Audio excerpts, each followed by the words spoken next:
Bank में मंचासीन इश्तियाक साहब regional head union bank और सिटी मैनेजर साहब और सभी जो यूनियन बैंक के जो ब्रांच मैनेजर हैं और जो जीविका दीदियाँ हैं उसका मैं हार्दिक स्वागत करता हूँ। तो इसमें मैक्सिमम सभी ने सभी लोग बातें बता दी है, लेकिन मैं एक दो बातें बताना चाहता हूँ कि मैं जो यहाँ हूँ तो मेरी माँ भी जीविका से जुड़ी हुई है, लेकिन वो बहुत पहले से जुड़ी हुई है।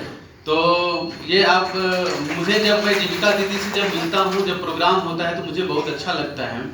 तो मैं 6 भाई बहन हूँ और उसमें से जो 4 लोग हैं आज जॉब में हैं, 2 तो ऑफिसर ही हैं।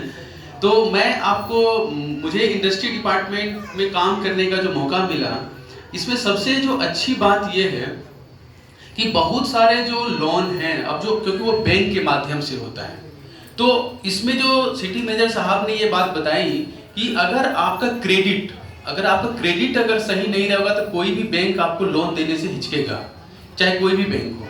और हम रीजनल हेड साहब को आश्वस्त दिलाते हैं कि यूनियन बैंक का टारगेट मेरे ख्याल से लगभग 16-17 होगा, पीएमबीजीपी में भी लगभग 8 से 10 होगा और पीएमएफएमई में भी 8 से 10 इनका टारगेट है।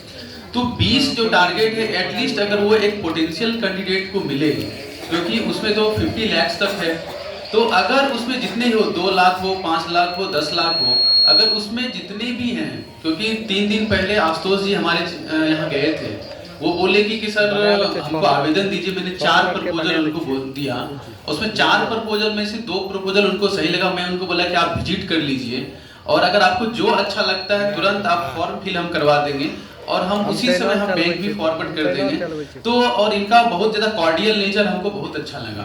लेकिन इन सब से जो मैं इतने दिनों से जो काम कर रहा हूँ, मुझे जो मिला, गांव में भी एक कहावत है, अगर आपका क्रेडिट खराब हो जाए तो आपको फिर कोई ऐसे भी नॉर्मली आदमी भी कोई आपको लोन नहीं देगा या कर्ज नहीं देगा। तो इसी तरह से बैंक के साथ भी यही है, अगर आपका क्रेडिट अगर मेंटेन आपका नहीं रहेगा, अगर आप बैंक को टाइमली अगर जो भी आपका लोन बनता है अगर आप वो नहीं चुकाएंगे, तब वो क्या होगा, बैंक वो आपको हिचकेगा, क्योंकि ये सबसे इंपॉर्टेंट बात है। और इश्तियाक साहब का एक बात था कि हमने, तो मैं यहाँ की जितने भी ब्रांच मैनेजर से मैं एक आश्वस्त दिलाता हूँ कि जो भी चीजें हैं आप हमसे बेहिचक आइए हमारे यहाँ और हमारे चैम्बर में आप डायरेक्ट हमसे मिलिए, चाहे किसी भी तरह का वो सहयोग हो हम उसको जरूर देंगे। मुझे पता नहीं था आशुतोष जी के बारे में, अगर ऐसा होता तो हमारे यहाँ लगभग 150 करेंट अकाउंट खुलना था, ठीक है, और मुझे बहुत ही कम समय में ये करेंट अकाउंट खुलना था उसमें, क्योंकि बिहार सरकार की कुछ स्कीम से डायरेक्ट उसमें पैसा आते हैं, तो आपके बैंक के लिए ये बेनिफिशियल होगा। तो मुझे नहीं पता था, नहीं तो मैं यहाँ भी यूनियन बैंक में भी करेंट अकाउंट कम से कम 20, 30, 50 तो एटलीस्ट मैं वहाँ खुलवा ही सकता था। बट ठीक है, मैं जो आगे होगा तो मैं ये कोशिश करूंगा कि उसमें मेरा एक करेंट अकाउंट हो, क्योंकि बहुत सारे जो और भी सारा स्कीम चलती है बिहार सरकार की, तो उसमें ही मेरा ये सहयोग रहेगा। दूसरी बात आपसे भी एक चीज कहूंगा कि जो भी जीविका दीदियां हैं, सबसे पहले आप खुद को ये एनालाइज करिए कि आप कौन सा बिजनेस करने में सक्षम हैं, ठीक है। एक बुक है इकिगाई, अगर इसमें तो कोई अगर कोई 1-2 लोग पढ़े होंगे तो उसमें एक चीज जो इंपॉर्टेंट है सिंपल भाषा में कि आप what are you good at, मतलब आप किस चीजों में अच्छे हैं, आप कौन सा बिजनेस करने में अच्छे हैं, इस पे सबसे पहले आप काम करिए।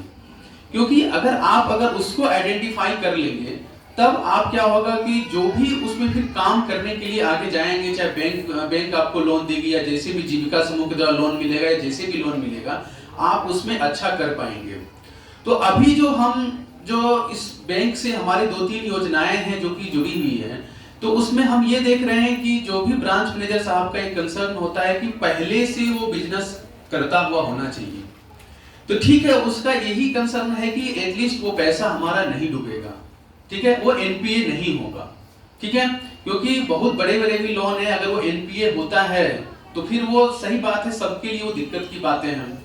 तो ये सब मेरा ये कहना है कि आप वही बिजनेस चालू करें जिसमें अच्छे हैं, क्योंकि मैंने बहुत सारे लोगों को देखा है, बहुत सारे 2-3 महिलाएं, 2-3 लड़कियों को, कि आज से 2 साल पहले वो ब्यूटी पार्लर का वो शुरू की और भी 1-2 चीज शुरू की, रेडीमेड गारमेंट का चीज शुरू की, और आज जान के ताज्जुब होगा कि उसको 3 से 4 उसका ब्यूटी पार्लर का ब्रांच है। अगर उसका पर डे का अगर आप इनकम देखेंगे तो कम से कम 10 से 12 हजार रुपया सब चीज, मतलब इधर उधर सब काट छाट के। तो आप समझ रहे हैं कि ब्यूटी पार्लर से वो लड़की, वो महिलाएं जो है कि लगभग अगर आप अगर आप सोचिए कि 10-12 लाख वो हमको बताए, हो सकता है ज्यादा ही होगा, अगर 5,000 भी पर डे अगर वो कमा रहे तो 1.5 लाख रुपया। सोचिए कि एक नौकरी वाले को भी जो है ना, गजेटेड ऑफिसर भी जो यूपीएससी से आएगा ना, इवन कि जो यूपीएससी से आएगा उसका इनिशियल सैलरी उतना नहीं होता है। तो आप ये चीज सोचिए, क्योंकि उनको जुनून होना चाहिए कि हमको ये चीजें करना है, ठीक है। उसको बिजनेस को बढ़ाने के लिए आज बहुत सारे स्कीम्स हैं, बहुत सारी चीजें हैं कि आप सोशल मीडिया का यूज करिए। जैसे आप फेसबुक है, तो अगर आप जो भी चीजें आप बनाते हैं, जो भी चीजें आप सर्विस देते हैं, उसको आप बाय फेसबुक आप उसको प्रचार करिए, इंस्टाग्राम के थ्रू प्रचार करिए, या जो भी भाया सोशल मीडिया हो। क्योंकि अगर मान लीजिए एक आदमी भी जुड़ेंगे, फिर 1 से 2, 2 से 3 होगा, ठीक है। ये आपका जो इनोवेटिव आइडिया होगा वो आपकी बिजनेस को आगे ले जाएगा। तो मैंने ये चीज देखा कि जो महिलाएं 2-3 चीजों में बहुत आगे ये बढ़ रही है, उसका ये कारण है। और एमएसएमई सेक्टर में मैंने बहुत सारे जगह पे मतलब कुछ ऐसी चीजों को मैंने और भी डिपार्टमेंट से इनिशिएट करके उनको लाभ दिलाया है।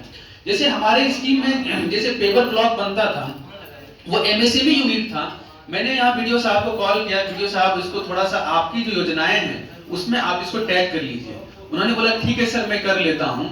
और आपको जान के ताज्जुब होगा कि वो 1 साल में 1 करोड़ 15 लाख का उसके अकाउंट से ट्रांजेक्शन हुआ। तो मैं तो आपके यहाँ सपोर्ट करने के लिए आया हूँ।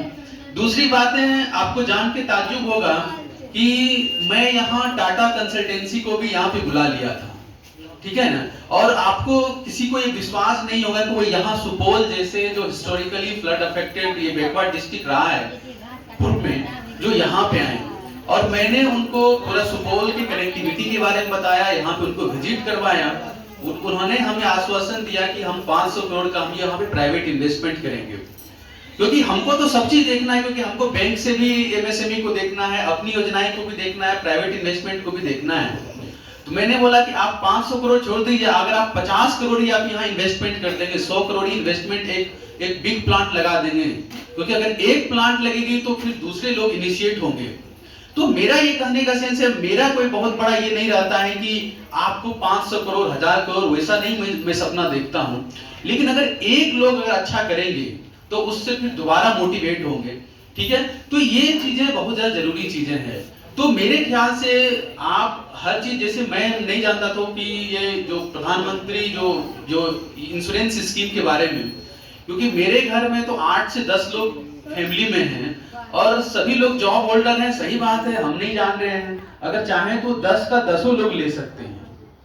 तो ये चीजें हम जो इतने भी ब्रांच मैनेजर हैं, अगर वो किसी ऑफिस में जाएं तो एटलीस्ट उनके बारे में बताएं कि सही बात है कि ये स्कीम्स हैं। क्योंकि अगर दूसरी बात, हम ये भी प्लान कर रहे हैं हर ब्लॉक में कि जीविका दीदी के साथ मीटिंग करने का। फिर ब्लॉक के बाद हमने 174 पंचायत में हमने इंडस्ट्रियल प्रोफाइल बनाने का, क्योंकि और भी जो जीएमडीआईसी साहब हैं ये नहीं पहल किए, मैंने ये पहल करना शुरू किया, क्योंकि बहुत टफ टास्क है। एक इंडस्ट्रियल प्रोफाइल ये बनाने के पीछे मेरा ये मकसद है कि कहाँ पे क्या चीज का अपॉर्चुनिटी है। क्योंकि मैं तो यहाँ का नहीं हूँ, क्योंकि बहुत किसी दूसरे से भी पूछता हूँ तो वो भेग टर्म बताता है कि ये चीजें हैं वो चीजें हैं।